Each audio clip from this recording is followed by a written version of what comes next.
Velkomin aftur í Nú árið er liðið. Við ætlum að fá til okkar Jón Lúðvíks hérna á stöðinu okkar og Einar frá Röpp. Hjartanlega velkomnir, gangið í bæinn hérna. Fá ykkur sæti og sýna ykkur kæti. Takk, takk. Hvað kemur með hérna færandi hendi? Það er smá áramóta svona kanapé. Kanapé, sagðirðu? Já. Þetta er svona hversdags hjá mér. Já. Og hvað er kanapé? Smáréttir. Það er bara smáréttir? Já, það er ekkert annað. Spænska orðið eða? Já, bara íslenska bara, smáréttir. Og er þetta það sem þú býður upp á Röpp áramótin? Við verðum með smárétta, já. Við erum með 6 rétta matseðil. Við byrjum alltaf á smáréttum og kampaðinn og svo koma fiskur og kjöt og svona. Og er alveg sér seðill fyrir gamlás? Já, það er eitt seðill bara fyrir alla. Og svo bara nýr daginn eftir, eða hvað? Eða þú veist, það er bara... Já, svo sofa bara allir daginn eftir og er í fríi bara, þannig að það er bara kósí. En hafið alltaf haft opið á gamlás? Nei, við byrjum á þessu fyrir, ekki svona 5 ár síðan. Já. Svona í pröfu og þetta er svona, við höfum ákveðið að halda þessu. Já, þannig að það er að koma gestir? Já, það er að koma gestir og það hefur aukist alltaf og er að bætast við bæði Íslendingar, heimamenn og túristar. Og svona til þess að byrja með þá, ég var alltaf með matarboð heima, bauð öllum heim til mín sem stórfjölskyldunni, 15 til 20 manns. Þannig ég færið þannig á Röpp og hérna, ég lét strákan elda fyrir mig þar. Voruð þið bara til samlætisgestunum? Já. Og það er skreytt með áramótaskreitingum og... Bara svona svo hér? Já, bara svona þetta er svaka múnderingar sko. Já, gaman. Geggja gaman. Gaman aðeins. Ætlar þú á Röpp áramótin, Jón? Jafnvel. Já, ertu að spá í það? Ég er að hugsa það, já. Nó. En hérna, gaman að fá þig í þáttinn. Takk. Hann gestur Einar myndist nú á þig áðan. Já. Eftirminnilegu þáttur. Já. Þú ert miðill. Ég er miðill, Það er bara ekkert launungarmál. Nei. Þú skynjar eitthvað meir en við. Jú, það er víst. Einhverja orku kannski, eða hvað? Já, við tölum bara allt mögulegt. Þú veist, ég er náttúrulega að skynja afa, mömmu og pappa og alla þá, eða þú veist, þá sem hafa komist á aðra stig. Já. En við tölum mikið orkuna sem er kringum þetta. Já. Og það er búið að vera mjög skemmtileg orka til dæmis yfir Íslandi núna á þessu ári. Já. Og svona er búið að vera lengur en það. Eða bara ef við tölum þetta ár, þá getur við séð hvað er mikið svona, hvað orkan er að þvinga fram svona afhjúpunarferli í kring. Og verður svolítið sko ekki það að ég ætla að spá einhverju upp á næsta ári, eða ég spá ekki.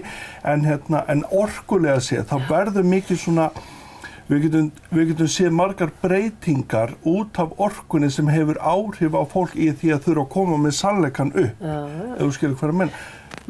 En sko, finnur orkuna eða sérðu hana hreinlega? Einhvers konar lit? Getur útskipt fyrir okkur sem ekkert sko? Sko, ég segi stundum við fólk, hvernig elskar þú barnið? Hvernig ætlar að útskýra það fyrir mér? Fyrir mér er þetta eðlilegt, og ég veit ekki hvernig þú sér þetta, þannig að hvernig á ég útskýra eitthvað sem er svo eðlilegt fyrir mér, ef þú skilur hvað ég meina. Þannig að þetta er bara svo eðlilegt, þetta er svo sjálfsagt. Bara svona eins og að drekka vatn. Já, svona er þetta bara. Þannig að mér finnst bara allir sjá þetta svona, en það er ekki þannig. En þú veist, mín upplifun er bara, jú, ég sé orku, ég sé punkta í orkunni, ég sé orku eins og bylgjur stundum og það er svona misjafnt herbyggi sem ég er inn í, sem ég sé svona hvernig mótast orkan inn í herbygginu. Ég hef komist að því gegnum tíðina, það sjá þetta ekki allir þannig eins og ég. Einmitt. En svona til að geta sinnt störfum, en öðrum störfum, getur þú þá skrúa fyrir þetta? Bara eins og maður segir lokað. Já, það. Þú getur bara lokað?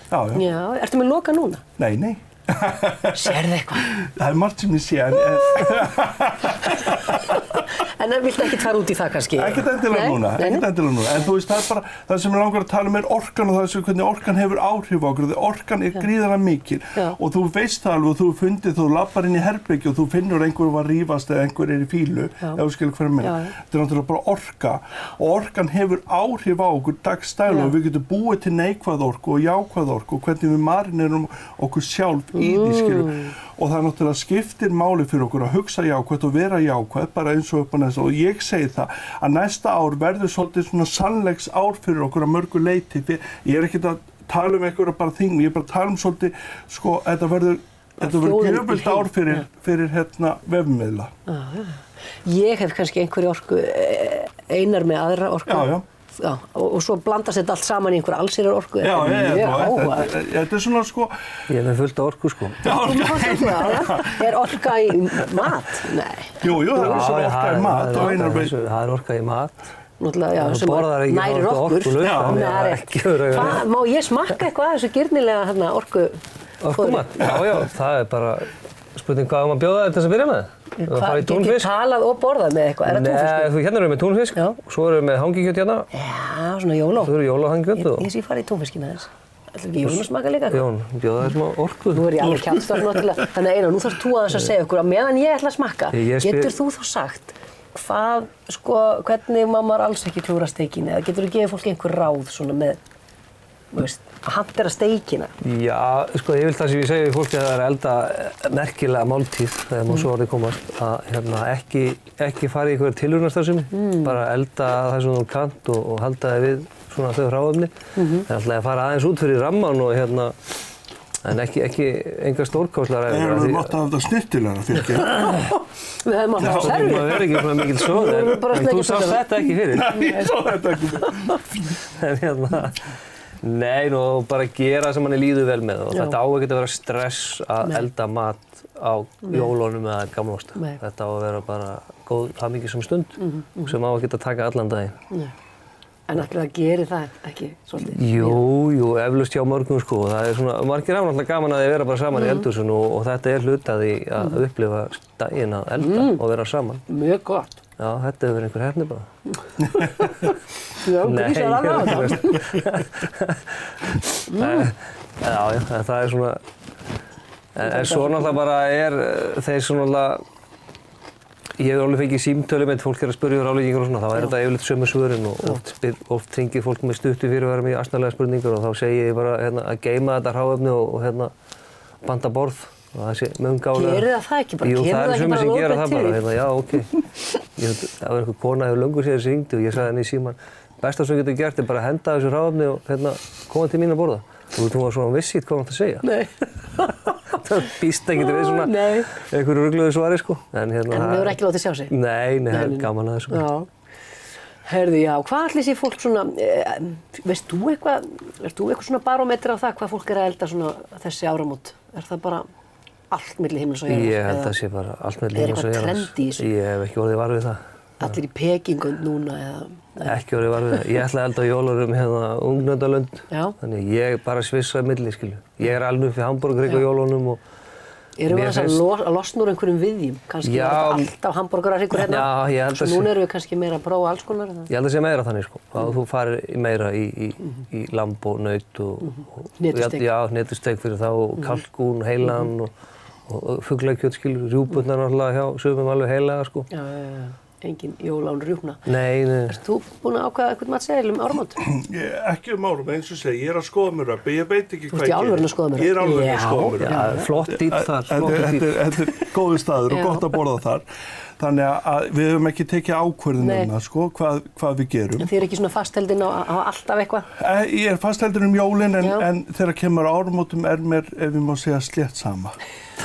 Bara það sé gott. Bara, þú veist, saman og hafa gaman en það er bara að njóta og upplifa skiptir mestu máli. Búa til minningar og sama hvort þú gerir það í eldhúsinu eða þeir eru út að borða eða hvað það er, bara búa til minningar saman og vera í flæðinu saman, segi, það er það sem skiptir. Vera í flæðinu, þetta er flott. Já. Vera í flæðinu saman fjölskyldan, það er bara sama hvort þú gerir það í Pakistan eða Íslandi eða hvað þú ert að gera, bara að upplifa saman. Það er svona það sem mín stefna er. Og svona rétt í lokin, eitthvað svona sem stendur upp úr ykkar persónulega þessu ári sem er að kveðja? Eitthvað eitt eða ekki neitt? Eitthvað eitt, bara framkvæmdir og áræðinni og halda áfram. Þið voruð það ekki að stækka við ykkur? Jú, við keyptum. Færið út kvíarnar? Færið út kvíarnar og... Við erum með bautan líka í dag. Já, við erum að reyna að taka göttuna og svo leggur sig. Taka bara göttuna? Það er ekkert mikið eftir. Þetta er sem sagt það sem var Vita Bell, það ekki líka? Jú, svo erum við að opna nýjan stað þar. Það er að koma nýjan stað. Eru þið óstöðvandi? Já, það verður eitthvað verið stafni. Ég segi sko, í Matador má hann byggja hótel. Já, hann er búinn að versla svo mikið í göttuna að hann má setja hótel. Hann má fara að setja hótel. Er einhver sérstök orka í kringum þennan mann? Verður það ekki þannig? 4 svona litlir er 1 hótel eða 5? Það fer eftir hvaða götu út við. Þannig er það svona í listakilum. Komið hótel. En eitthvað svona hjá þér, Jón, eitthvað svona sem stendur upp úr? Stendur upp úr það er bara Sko, ég veit ekki hvað það sem að ég er þakklátur fyrir bara hvað yndislega margir sem koma til mín og eru hjá mér í tímum og þessu hvað mikið bara aðsókn í kringum mig. Já.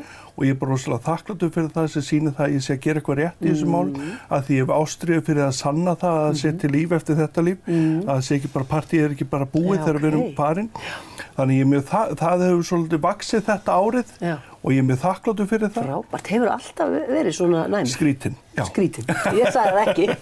Hefur alltaf haft þessa gáfu? Já, ég segi það alltaf að ég kynntist afa mínu þegar hann dó. Að þá fór ég að kynnast honum. Því þú hittir hann ekkert mikið í lifanda lífi eða hvað? Já, hann bara var meira í kringum mig eftir hann fór. Vá. Og þér fannst það bara eðlilegt sem krakki? Nei, mér fannst það alls ekki eðlilegt og talaði það við foreldra mín og þá horfðu bara á mig, já, þú veist. Þú ert skrítin. Já, einmitt. Og vissi ekkert, voru ekkert að velta þessu fyrir sér sjálfskur. En hann hefur kennt mér mjög mikið. Ég segi alltaf dauða fólki ól mig upp, sko. Já. Og kendi mér ekki það mamma og pabbi að gera staði, þau eru yndislega góð. En þau dauðu kendi mér meira. Vá, þetta magna. Já. Ég verð svo forvitin. En í lokin eigum við ekki bara skála fyrir þessu ári sem að kveðja og fyrir hinnu nýja sem að koma. Bara takk fyrir að koma í þáttinn og takk fyrir að hafa okkur. Takk fyrir að hafa okkur. Skægjað.